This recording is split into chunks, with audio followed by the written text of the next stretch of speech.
And welcome to our January edition of Sports Highlights. So glad you're with us. Happy New Year to everyone. My name is Greg Bicaveras.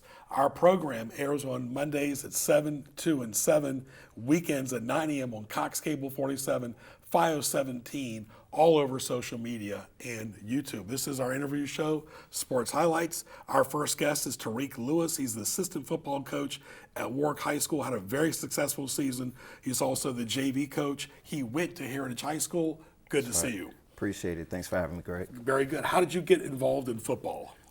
So I played youth football since I was 7 years old for the Langley Eagles. That's where I started at in Pivco. And then I played a couple years at Hart McAllister Seahawks. That team eventually changed into the Kappa Cardinals. And then I played my high school ball at Heritage High School. What about college? I didn't play much college ball. As soon as I graduated high school, I pretty much got right into coaching. Very good, very good. Talking to Tariq Lewis. When you talk about the JV team, talk about the highs and lows you experienced as the first time as a head coach. Right.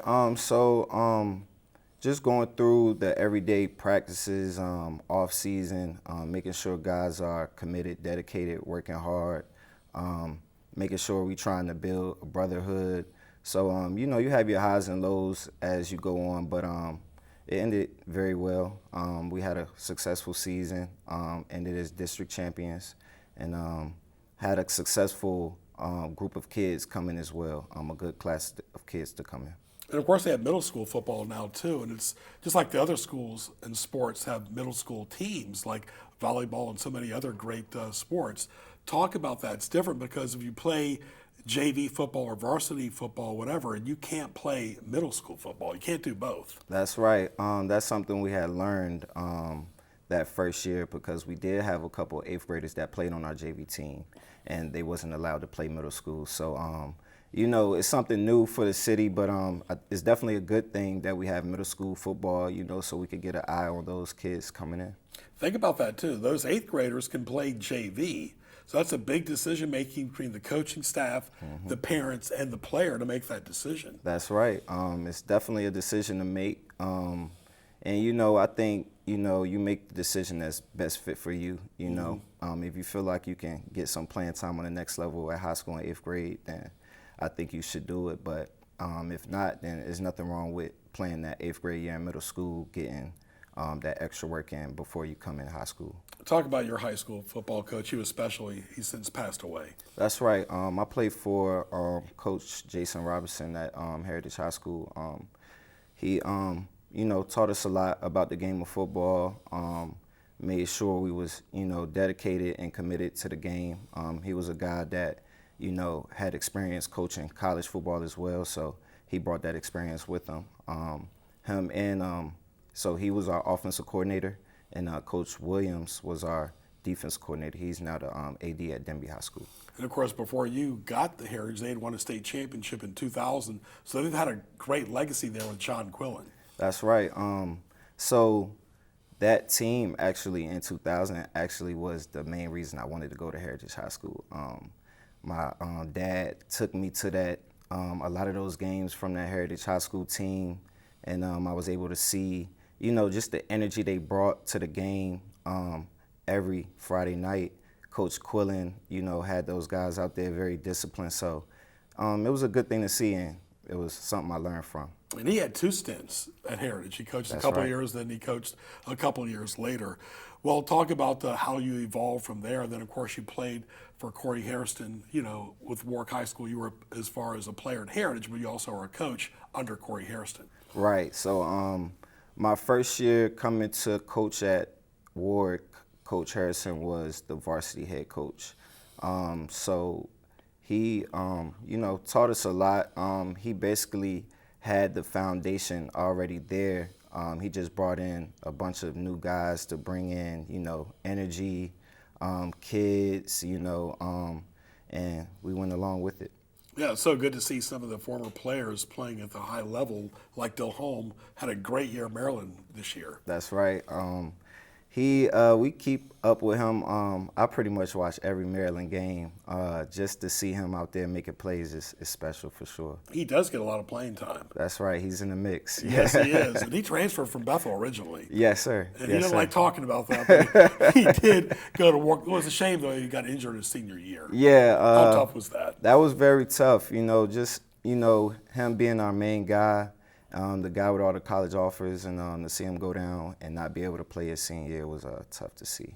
But see, you've seen all sides. You've been the coach JV, you've been an assistant varsity coach, you played high school football for Heritage, and you played, for several good coaches. We also coached under Coach Hairston and Coach Sykes.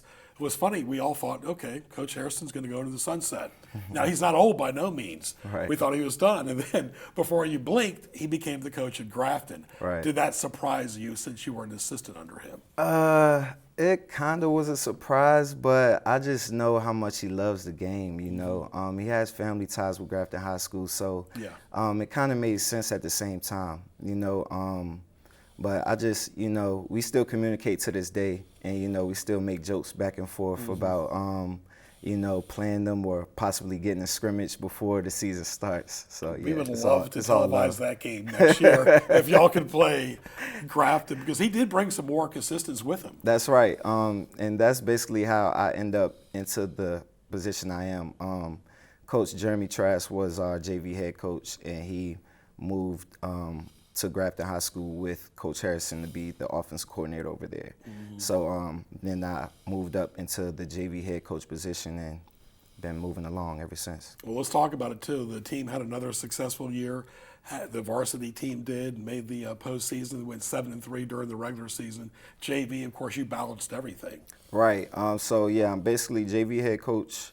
I coach defensive backs on the varsity level.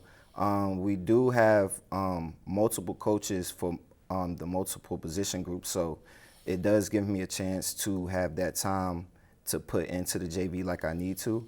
I think it's a good mix. Very good. We're talking right here to Tariq Lewis. Talk about some of the players that stood out for you at the varsity level this year and also the JV level. Y'all had some really, really good games, went 7-3 in the varsity level. Talk about some of the top players.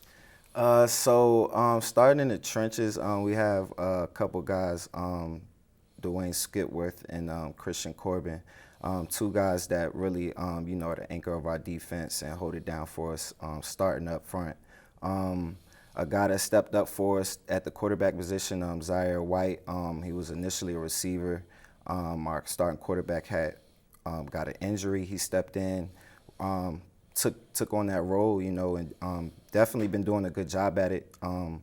We have a couple guys from our JV team. Our quarterback from our JV team is Zakari Meredith.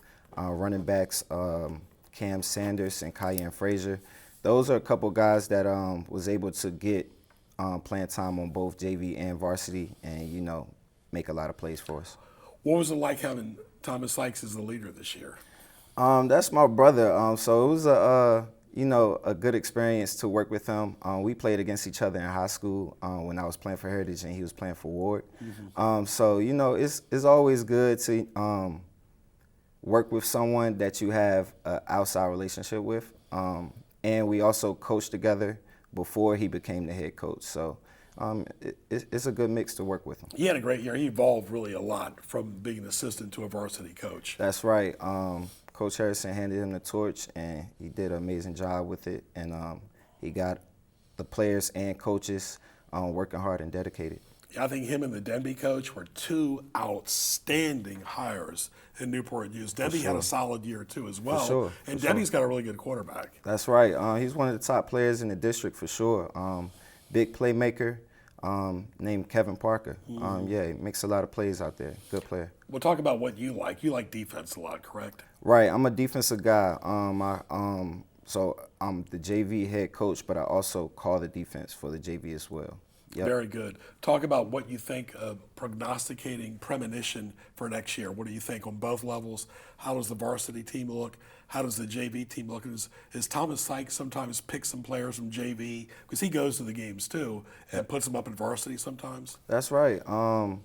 We always try to get our guys ready to move up as soon as possible. That's one of the things at Warwick. We don't try to keep guys down on JV long at all, So, yes, he's at every game supporting us on our JV games and just keeping an eye on those guys to see which ones deserve to be moved up. Does he give you any in-game advice since he's right there? Oh, yeah, for Yeah, I sure. figured he did. I mean, because I'm right there with him doing the Yeah. varsity games as well. So, Yeah. we in those battles together. Exactly. Yeah. So who was, talk about the Oscar Smith and the Mallard Creek games this year, looking back at, the 26, going ahead to 26 with the fall of 25.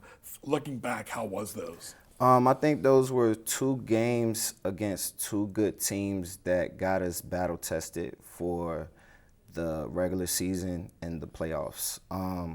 We tried to make sure that we scheduled some top teams, just for those specific reasons to get us battle tested. So we can basically measure ourselves and see where we at going forward. And even though Phoebus was not as good, they still made the postseason. Right. And the fact that you got the W over Phoebus gave the players a lot of confidence. Oh yeah, for sure. That's another great team that we've been getting close to beating, but just couldn't get over that hump. And we finally got over that hump this year. So yeah, that was a good game for us for sure. What kind of players do you guys look for, and what advice would you give to a player in middle school or even high school that wants to play varsity football next year? Just, if you have plans on coming to Warwick, just know for sure that hard work is key. Nothing is given, everything is earned.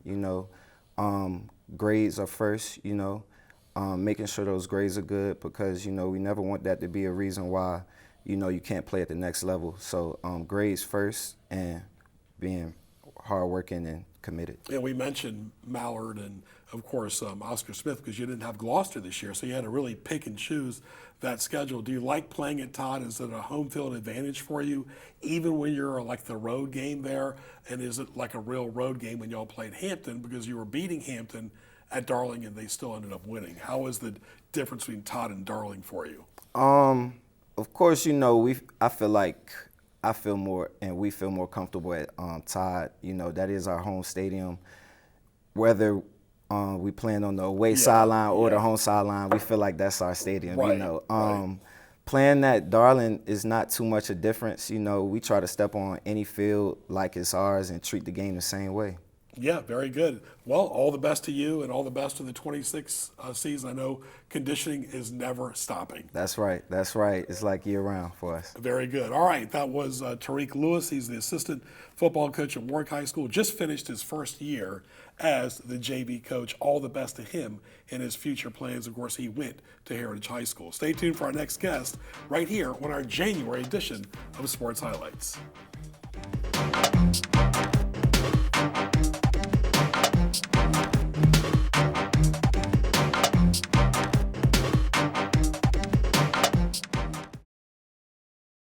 You're watching NNPS-TV.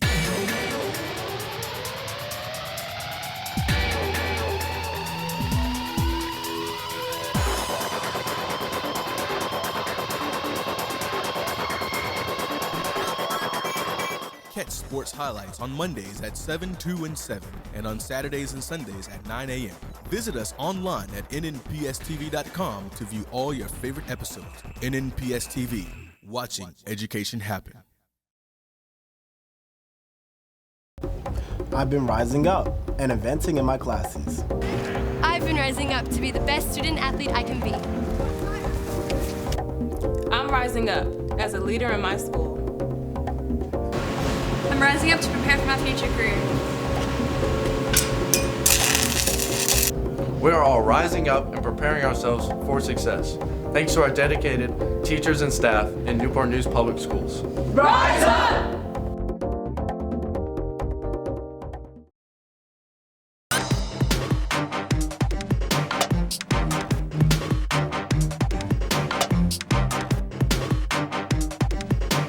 All right, and welcome back to our second segment of Sports Highlights, our January edition. Happy New Year again to everyone. Our anniversary show coming up next month. Well, 1 month away from spring sports practice.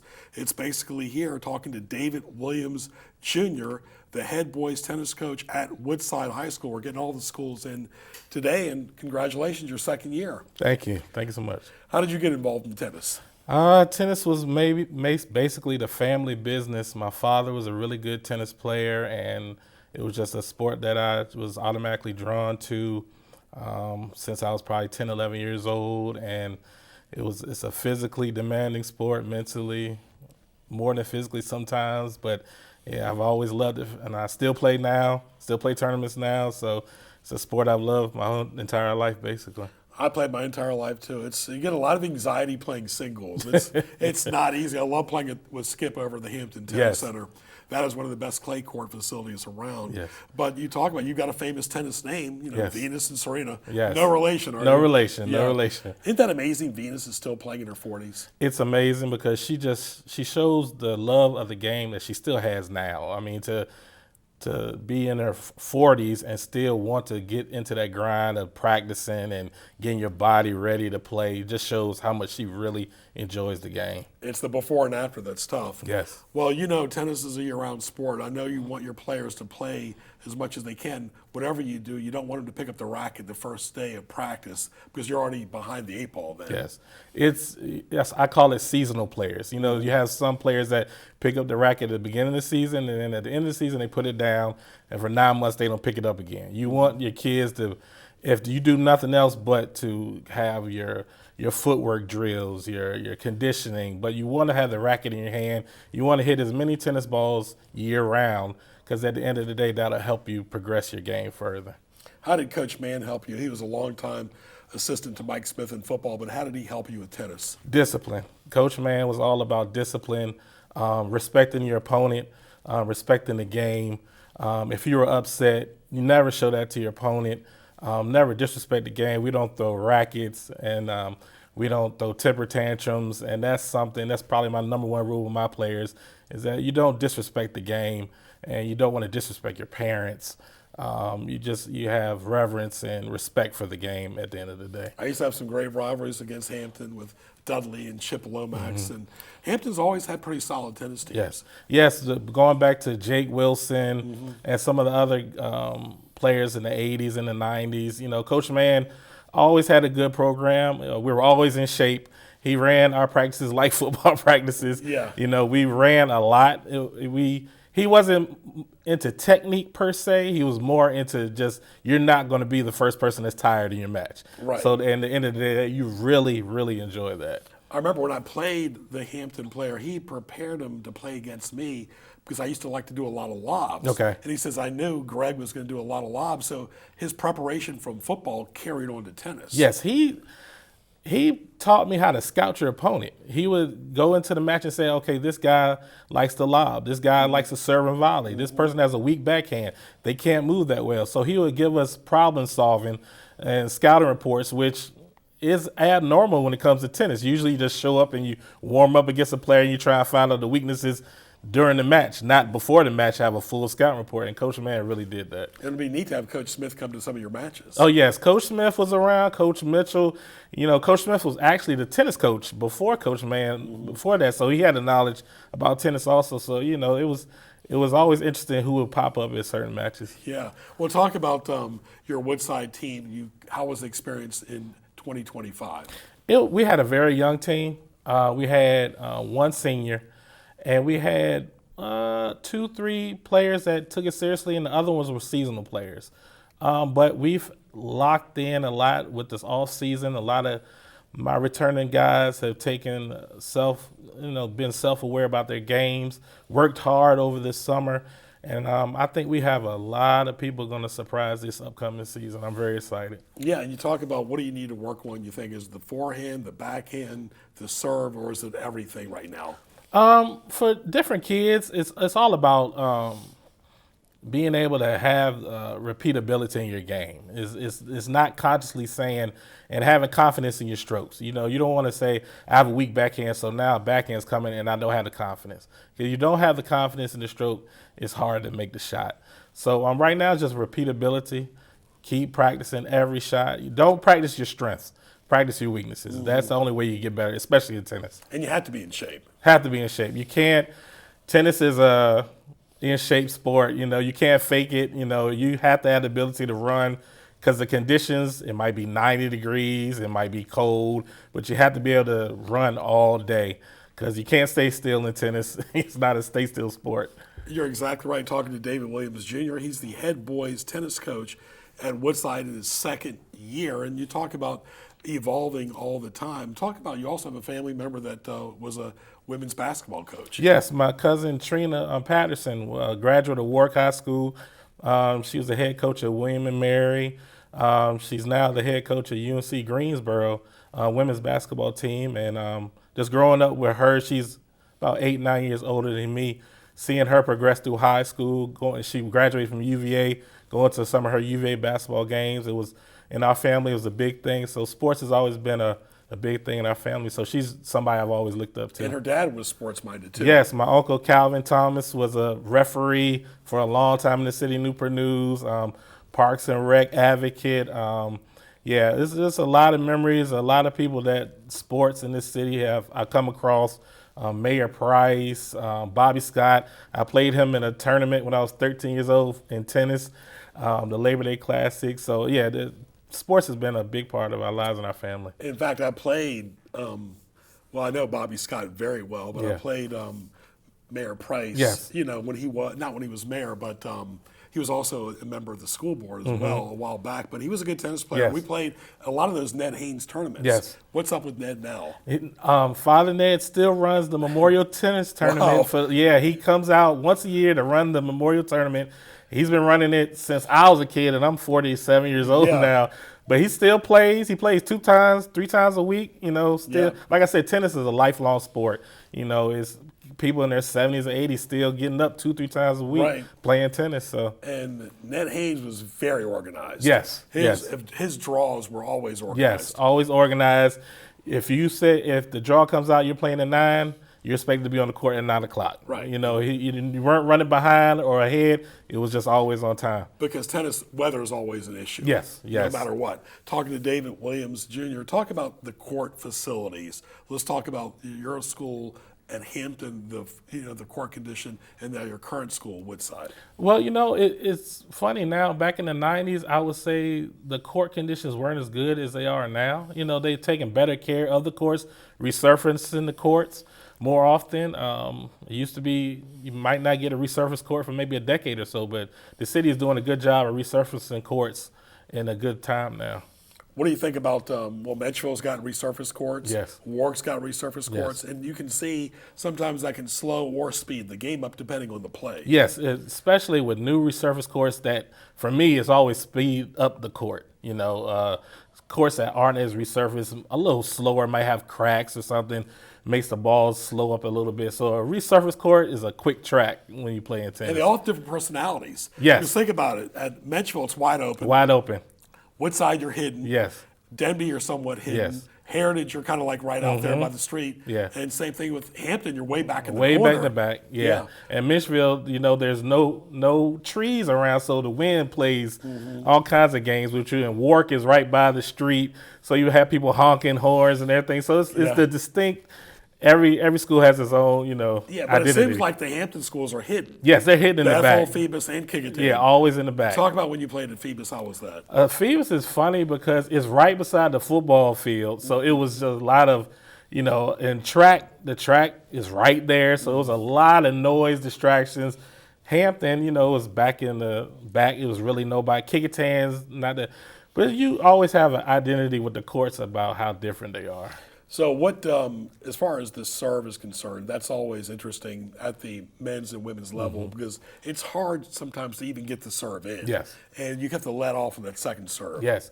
It's. I tell my players, no one has ever double faulted if they got the first serve in. Yeah. It's repeatability again. You really have to practice your serve and have confidence in it because in tennis, a serve can just dictate how the point is going to go so much. It's speed, direction, all of it. So, I try and really preach get your serve in the direction that you want to get it in. Talk about what kind of player you're looking for that wants to play varsity. I played varsity all 4 years, from 9th to 12th grade. What type of player, how do they make the team, and what advice would you give? Advice I would give is you just really have to get into the fact that tennis is a mental sport. It's hard to beat an opponent if you're beating yourself first. You really have to have grace with yourself. No one's throwing a perfect tennis game. You're going to have double faults. You're going to have mistakes. You have to recover from them all the time. And just know that you have to be in shape. You have to run to the ball. It has to be maximum effort every point. And I mean, tennis has given so much to me. It's taught me so much about discipline, respect, love of the game. And it's a great sport. I couldn't endorse it to anybody else about that. And it's humbling. Very I humbling. mean, you can win 6-0, 6-0. You know what? You can lose. You can beat 6-0, 6-0. And it teaches you a lot about life lessons. It does